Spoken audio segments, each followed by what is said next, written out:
다윗이 밧세바를 범하기 전에 다윗은 예루살렘 성에 이만하면 되었다. 이만하면 되었다. 그렇게 마음을 가질 때에 이제 간음의 죄를 범하였습니다. 밧세바를 범하고 또 죄를 은폐하기 위해서 이 밧세바의 남편 우리아를 전쟁터 최전선에 세워서 죽음에 이르게 하는 그런 죄를 범하였습니다. 죄의 결과로 얻은 아이는 죽었고, 다윗은 진심을 다한 회개 후에 이제는 이전과는 더 이상 같지 않은 그러한 가족사를 앞으로 경험하게 됩니다. 다윗의 아들 암논은 압살롬의 여동생이자 이복 동생인 이 다말을 사랑했고, 동생을 범하는 근친상간의 죄를 범하게 되었습니다. 다윗은 이 일에 대해서 노하였지만 이 아들 암논에 대한 징계를 하지 않습니다. 이에 이 압살롬은 스스로 심판자가 되어서 이 암논을 살인하게 됩니다. 이후 압살롬은 그술이라는 곳으로 도망을 갑니다.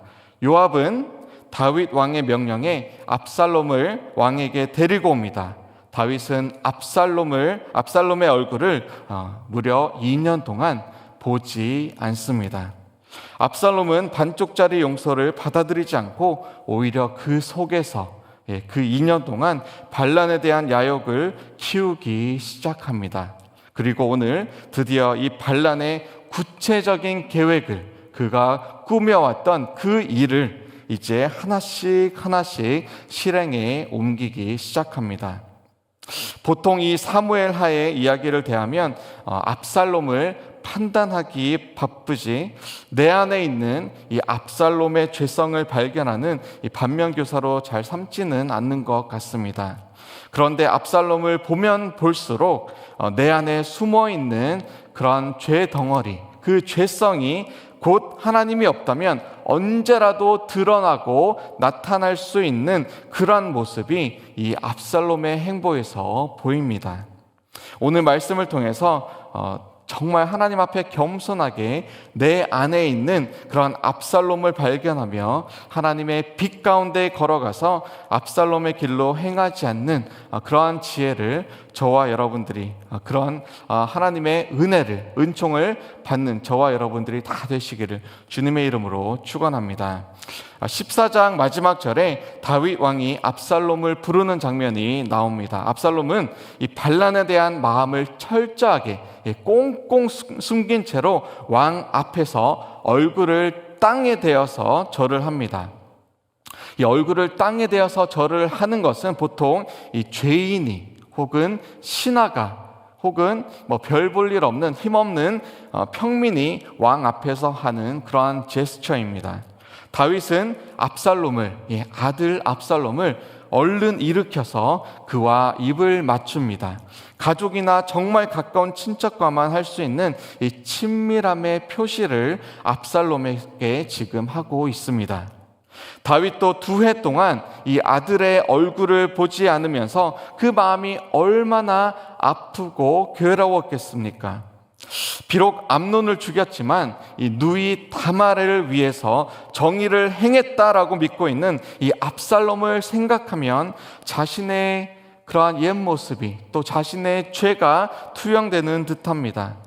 이제 2년 정도면 충분하다고 생각이 들었는지 이 다윗은 화해의 입맞춤, 용서의 입맞춤을 베풉니다. 이에 대한 압살롬의 응답이 어떠했습니까? 그 2년 동안 자신의 집에서 이를 갈면서 계획했던 그런 반란의 음모를 이제 실전으로 옮기는 것이었습니다. 오늘 본문 1절의 말씀에 자기를 위해서 병거와 말들을 준비하고 또 호위병도 50명을 그 앞에 세움으로써 이제 자신이 꿍꿍이 속에서 계획해왔던 그러한 반란의 음모를 실전으로 옮겨가고 있습니다.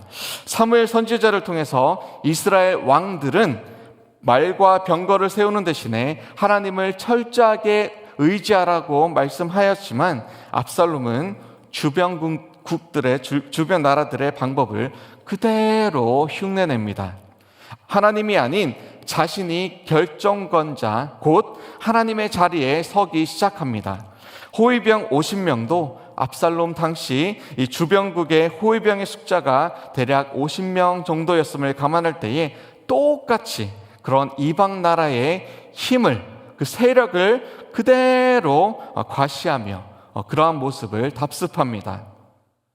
압살롬이 아침 일찍이 일어납니다. 성문 길 곁에 섰습니다.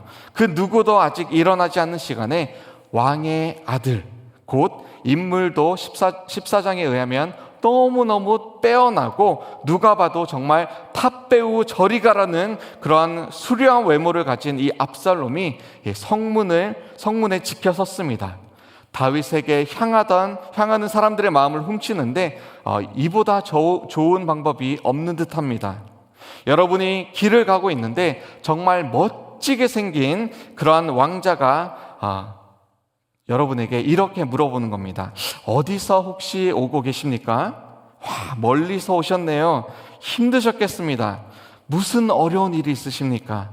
제가 한번 들어드리겠습니다. 이렇게 무장해제 시키면서 이렇게 또 그 왕자가, 멋진 모습의 왕자가 말을 하는 것입니다. 제가 자세히 들어보니까 당신이 잘못한 것이 하나도 없어 보입니다. 정말 억울하겠군요. 그런데 당신의 그 억울함을 해결할 사람을 저 안에 왕께서는 세우지 않았습니다. 당신이 나를 만난 것은 정말 운명적이군요. 제가 당신의 재판관이 되어서 당신의 문제를 해결해 드리겠습니다. 누구든지 나에게로 오게 하십시오. 내가 정의를 베풀어 드리겠습니다. 정말 이 배우처럼 생긴, 머리카락도 멋지고 용모도 빼어난 사람, 그냥 사람이 아닌 왕자, 왕의 아들이죠. 그 사람이 1대1로 이렇게 대화를 해줍니다. 그래서 고마움에 겨워서 종의 입장에서, 백성의 입장에서 절하려고 넙죽 엎드리려고 하니까 그 멋진 왕자님이 자신의 손목을 붙잡고는 이렇게 이야기합니다. 지금 무슨 일을 하려는 겁니까? 얼른 일어나십시오. 누가 볼까 무섭습니다. 저는 당신의 왕이 아닌 당신의 가족, 당신의 친구입니다. 그러고는 입을 맞춥니다. 마치 왕이 자신에게 베풀었던 입맞춤과 같이 그러한 친밀함을 송사를 위해서, 재판을 위해서 왕으로 향하던 이 백성에게 정말 거짓된 그런 겸손과 거짓된 친절을 베푸는 것입니다. 그리고 그 속에는 다윗이 왕이 아닌 이제 자신이 그 왕 자리에 앉을 자임을, 재판관의 자리에 선 자임을, 심판자의 자리에 오를 것임을 넌지시 그러한 제스처를 통해서 백성들에게 보여주고 있는 것입니다. 6절 말미에 이러한 노력의 결과를 다음과 같이 기록하고 있습니다. 이스라엘 사람의 마음을 압살롬이 훔치니라. 압살롬의 계획이 얼마나 치밀하였든지, 그리고 얼마나 오랫동안 왕위 찬탈을 위해서, 그 자리를 빼앗기 위해서 노력을 하였는지 그는 이런 양의 모습을 한 늑대의 친절함을 무려 4년 동안 4년 동안 베풀었습니다. 그의 친절을 받은 이스라엘 백성들이 집으로 돌아가서는 가족들에게 또 친구들에게 압살롬의 존재를 이렇게 알렸겠죠. 야, 이러한 멋진 왕자가 있다. 이런 나의 어려움을, 아픔을 들어주는 자가 있다. 그가 나에게 심지어 입맞춤으로 친밀함을 표시해 주었다. 4년 동안 압살롬의 존재가 이제 이스라엘 전체에 아주 아름다운 미담으로 퍼져나가는 것은 너무나도 당연한 일이었습니다. 이제 압살롬이 때가 되었다 생각하고는 4년 만에 왕에게 나아갑니다. 그리고 이렇게 이야기합니다. 왕이시여, 내가 여호와께 서원한 것이 있습니다. 청하기는 내가 헤브론에 가서 그 서원을 이루게 하여 주시옵소서. 당신의 종이 서원하기를 만일 나를 예루살렘으로 돌아가게 하시면 내가 여호와를 섬기리이다. 그렇게 왕에게 이야기하였습니다. 보통 서원은 하고 난 뒤에 즉시 이행을 하는 것이죠. 그런데 압살롬은 서원을 하고는 4년 동안 정말 치밀한 그런 계획 속에서 미루고 미루면서 자신의 진짜 속셈, 곧 반란을 일으켜서 왕위를 빼앗고자 하는 그런 악한 의도가 그 속에 숨어 있었습니다. 말로만 여호와를 섬기겠다, 그렇게 다윗 왕 앞에 거짓 맹세를 한 것입니다. 압살롬의 요청에서 나온 한 지명이 기억나시죠? 바로 헤브론입니다. 헤브론이 어디입니까? 헤브론은 이 다윗이 남북을 통일하기 이전에 7년 반 동안 다스렸던 남유다의 수도였습니다. 압살롬이 태어나서 어린 시절을 보내었던 그런 곳이기도 합니다. 고향으로 가겠다라는, 그리고 그곳에서 하나님을 섬기겠다라는 말에 다윗은 어쩌면 진심으로 축복하고픈 마음이 들었을 수도 있습니다. 지난 6년 동안 압살롬이 진심으로 그 마음을 돌이켰구나, 이제는 하나님께로, 하나님 앞으로, 하나님의 길로 가려는구나. 어쩌면 다윗은 이렇게 정말 나이브하게, 정말 너무나 순진하게 그런 마음으로 압살롬의 말을 들어주었던 것 같습니다. 9절에서 왕이 한 말을 보면 이러한 생각이, 이런 추론이 과장된 것이 아님을 알 수 있습니다. 왕이 그에게 이르되 평안히 가라 하니 그가 일어나 헤브론으로 가니라. Go in peace. 압살롬은 왕이 절대 거절할 수 없는 이 하나님을 섬기겠다, 예배하겠다, 제사하겠다. 다윗은 그 예배하러, 이 제사 드리러 가겠다는 이 압살롬에게 평안히 가라, Go in peace, 그 길을 축복해 준 것이죠.